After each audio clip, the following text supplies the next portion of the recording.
When it comes to FERPA, it's not just school administrators that need to understand it. Each educator in the classroom should know what they can or can't do when teaching their students.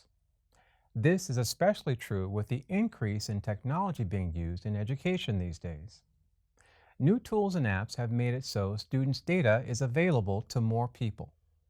Many schools already have lists of approved apps and technology that you can use in the classroom.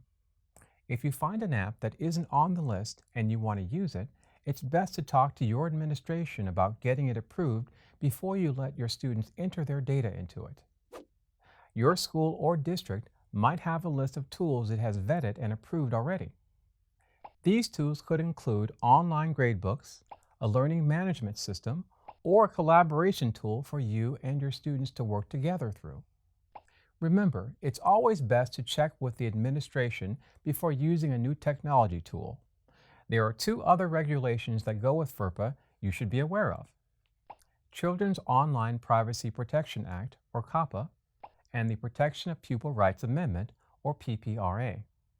Let's take a closer look at these two. COPPA limits what information a company can gather from children under the age of 13. Companies are also required to obtain consent from a parent before collecting the data.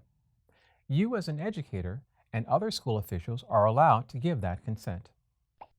PPRA restricts how students can be asked for information during federally funded surveys. Parents are allowed to see any materials from the surveys. Along with FERPA, many states have passed additional student privacy laws. In fact, 39 states have added student privacy laws since 2013. Many of these laws were passed to regulate the companies that work with schools and students.